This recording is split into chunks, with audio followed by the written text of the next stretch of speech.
What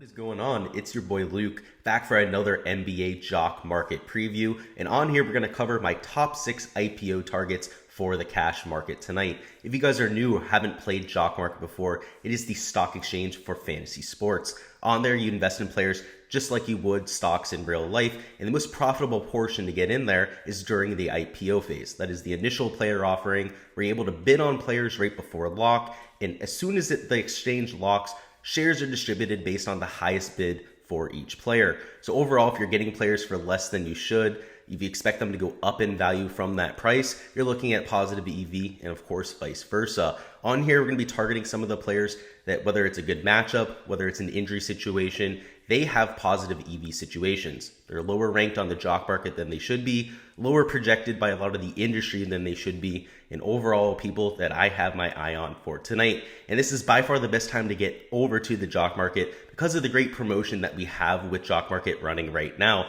If you use code Gundacker on your first deposit over there on Jock Market, you're going to get 2 great promotions here. First and foremost, a 100% first deposit match up to $50, which is always nice to see, especially from these sites, and that's going to be an instant match. We also have a first market guarantee, which is our first market guarantee applies to all cash markets. If you don't turn a profit in your very first market on the site, we're going to give you a full refund up to $100. So you've never have to place an order on that site before in a cash market. You also have a maximum refund of $100. Refunds are paid within 72 hours of the end of the event, and your cash market fees are not included in the refund. So like I said, great time to get in there. You're not only getting a deposit match, but also a full market refund the first time you're going out there. So essentially a free roll. You can go out there, take tons of shares of guys that you expect to do well. And even if you don't end up turning a profit, which if you're choosing the right guys, you should, you're going to get that refund. So highly recommend you guys go ahead and do that. Again, that is code Gundacker. We'll real quickly start with a review of yesterday's portfolio. On there, you guys can see we had a moderately profitable day at $30.85 profit on right around $116 worth of investment. So looking at right around a 25% ROI overnight, which I don't think anybody's going to go ahead and complain about. That was obviously led by Tobias Harris.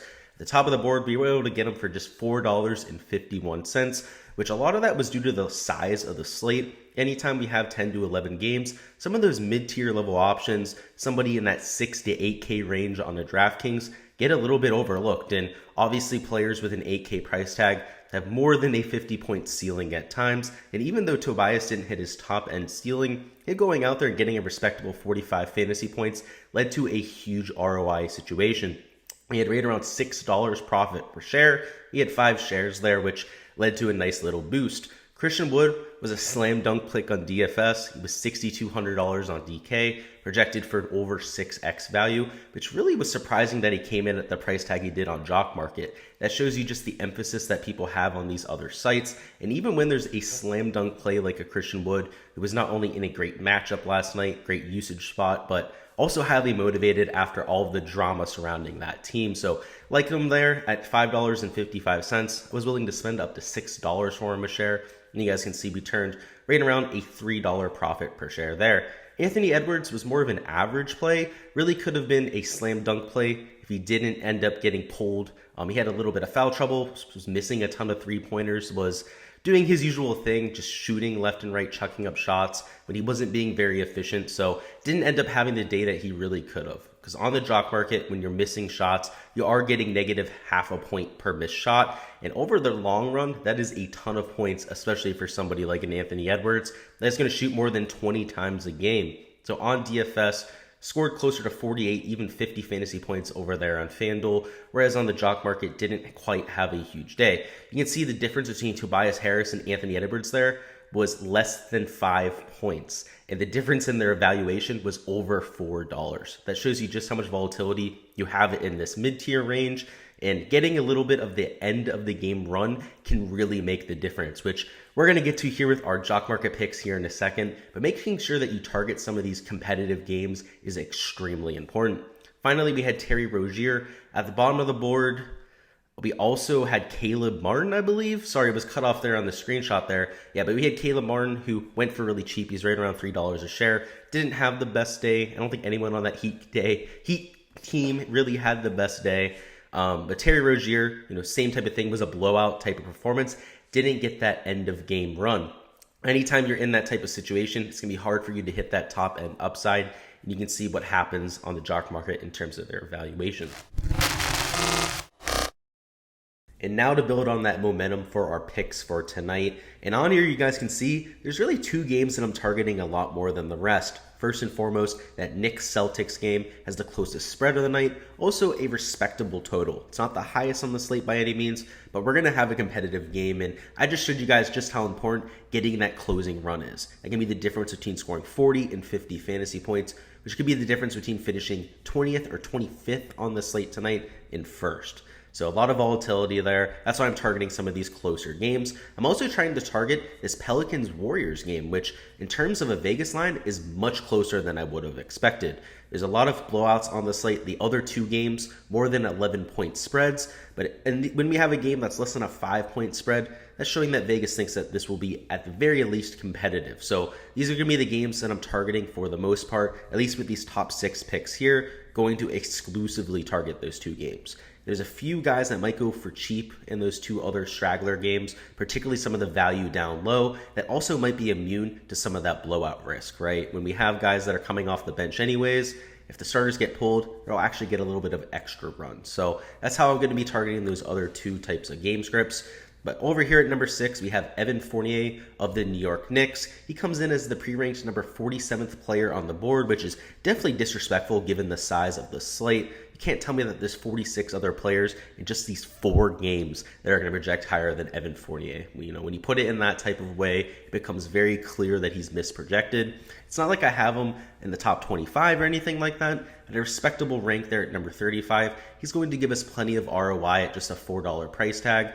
And like I've mentioned before, at least on our first video here on the Gundacker channel, anytime you have a guy that's pre-ranked low, anytime his projection on the jock market is just lower than it should be, it doesn't matter if on other sites he's being projected adequately, if he's chalk on DraftKings or FanDuel, his price always comes in lower than it should. People just have a psychological block. They're trying to pay up for some of these guys down low because they also assume that they should go for less. So it's a little bit of a feedback loop there. People assuming that their price should be low, seeing that their price is low psychologically and just refusing to pay more. This matchup against the Celtics, again, really close spread there, moderate total. And Evan Fournier, if they're going to keep this a close game, he's very likely to go out and do a bunch of shooting. It's not like the situations in the past where we had Randall and Barrett out of the lineup where he was going out there scoring 35, 40 fantasy points every single night.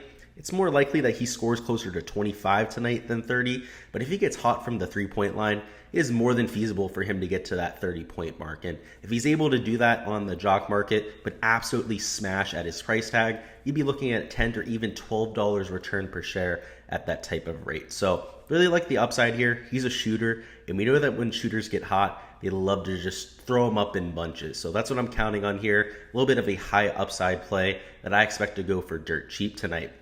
Next up, we have Herbert Jones.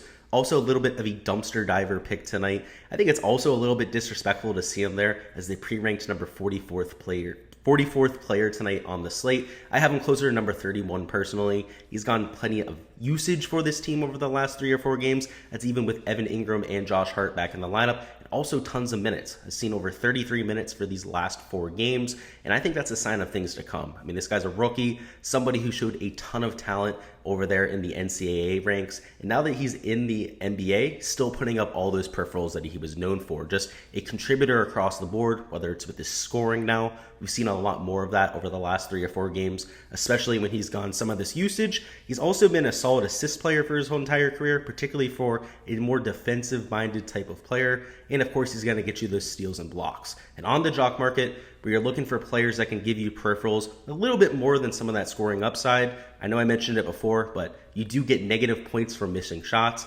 Herbert Jones doesn't chuck it up a bunch, so you're really going to like that. The matchup against the Warriors is a lower paced matchup, but like we mentioned before, that close spread is enough to mitigate that, especially here on the jock market where we have such fine margins when it comes to some of these payouts. Definitely want the guys that are going to be in these competitive games. Next up, we have Marcus Smart on the other side of that Knicks game. He's somebody who's also relatively low ranked on the board here, and I frankly just don't get it. We know he's going to get right around 33 to 35 minutes per game. He's putting up a respectable 0.7 fantasy points per minute, which is lower than we've seen in years past. But at the same time, Marcus Smart, he's just like an Evan Fournier in the fact that when he gets hot with that three-point shot, he's not only going to chuck up a ton of them, but he's going to put up a ton of real points as well. So somebody who, if we can get him for less than $5 there, you guys can see that's where I have the target price, going to be an absolute steal. The thing that makes him a little bit safer than an Evan Fournier is going to come down to the peripherals. This is somebody who's going to put up a bunch of assists. He's a workhorse for some of those rebounds, tends to suck up a little bit more than most people his size, and of course is a steal machine. So if he ends up getting the type of minutes load that I expect for him tonight, could very well have that top end ceiling in him, or at the very least put up a respectable performance to get you right around neutral ROI. And now for our top 3 picks here, because of these close game scripts, absolutely love targeting these 3 options. Not only are they known for being usage hogs in close games, they're also going to be relatively safe options with tons of upside. So first off, RJ Barrett of the Knicks. He's been an absolute monster over these last few games. Just take a look at some of his game scripts in the first half of some of these games. I mean, putting up over 20 real points. He's still getting you those rebounds, those assists, those steals like he has for his entire career. As a result, he's had some of his best fantasy performances ever. So at number 20 in the pre-rankings, I'm a little bit surprised he wasn't juiced up a little bit, because of some of these performances. It's no surprise that he's going out there and doing the things that he is. I mean, he's breaking slates at this point, whether it's on DraftKings or FanDuel. So I do expect him to be a little bit popular. If he ends up going for more than $7, so be it. He doesn't have to be a priority for me tonight. But at the current pre-ranking there at number 20, I have him closer to number 13. Should give us plenty of inherent value. So it'll be somebody we'll have to keep an eye on the price tag on because of just how good he's been of late. It's no surprise that he's been on a roll, and a lot of people try to ride that type of momentum. Next up, we have Draymond Green, who is perpetually overlooked in every form of DFS. It doesn't matter whether you're on DraftKings, FanDuel, or of course on the Jock Market. Over here in the Jock Market, he puts up some of the most efficient stat lines. I mean, we know that he's not going to shoot all that much. When he's shooting, he's making almost every shot that he takes because he doesn't take forced shots, right? He's always looking to create for other people. And when he's normally taking shots, it's either layups or dunks, right? If he has a wide open 3-pointer, he's always tempted to take those as well. But if you're getting wide open 3-pointers, we'll take that, right? Even if it's Draymond Green, he doesn't really have the best shot. He comes in as the number 9 ranked player on the board. I have him closer to number 6 in my personal projections. In terms of a target price, I have him at $9.50, and that's actually a little bit aggressive. I do expect him to go for closer to maybe $8.50, but in either circumstance, I'll be willing to overpay just a little bit for him because of the kind of upside he has in this matchup. First off, the Pelicans, horrible at keeping the ball. They turn over the ball more than any other team in the NBA. So as a result, some of those defensive stats that really bolster his lines on a site like a Jock Market is definitely going to be there. Like we already mentioned, he has a high field goal percentage, which is very profitable on a Jock Market. This is also one of the higher over-under games on the slate. Unlike the Celtics-Knicks game, that is a close game but a relatively low spread, this is a close game with a high spread. So you're always going to like targeting players in these type of circumstances. So for me, again, less than $9.50, you're looking at an absolute steal. But at number 1, we have Jason Tatum, the number 3 pre-ranked player on the board, which means that he's definitely going to be expensive. You can see I have a target price on him at $14. But given the size of the slate, particularly given the game scripts of some of these guys up top, he's the guy I have the most confidence in to finish in the top 5 almost every single time. First and foremost, some of these other studs are in those large spread games, and while they could very well have a good day through 3 quarters, if they're not getting that closing run, you guys saw just how important that was with our portfolio review. So somebody like a Jason Tatum, who against the Knicks, this should be a very competitive game. The spread right now, just 1 point, showing you just how competitive they expect it to be. Going to be an absolute stud tonight. He was horrible yesterday. I had him in a bunch of DFS lineups. Scored 38.5 DraftKings points. So that's also going to temper his price, right? People feel a little bit burned by that. They don't want to go back to him, especially when he's the number 3 ranked player on the board. I expect him to go for a little bit cheaper than he should. So even though I have him at $14 there, could very well go for closer to $12, which would only make him an even better play. So Really like them tonight, really like the upside there, but of course really like the floor as well in this close competitive type of matchup. That is all for tonight's cash market preview. If you guys are new to Jock Market or heading over there for the first time, make sure you guys use code Gundacker when you're using your first deposit. Of course, that's getting you your deposit bonus of up to $50 and of course your first market guarantee. That is a refund up to $100 if you don't profit on your first cash market. So make sure you guys go ahead and take advantage of that because that is a crazy strong promo. Of course, also let me know in the comments who your favorite target for tonight's slate is, whether it's somebody that was on my board, off of it, somebody I wasn't even considering at all, but love to hear from you guys down below. Make sure you guys like the video and subscribe to the channel if you guys haven't already. Of course, Gun has his daily NBA DFS live streams going up. We're going to have even more Jock Market content coming as well. If you guys haven't seen my personal YouTube page, that being Gsluke DFS, make sure you guys go ahead and check that out as well. On there, I'm posting golf content for all the golf tournaments, whether it's course previews, DFS previews. We have NFL and NBA DFS previews going up all the time. So if you guys like this database type of content, this strategy-based content for DFS sports, make sure you check that out as well. But good luck with all of your bidding for tonight, guys. Let's get this cash in. I'll see you guys next time.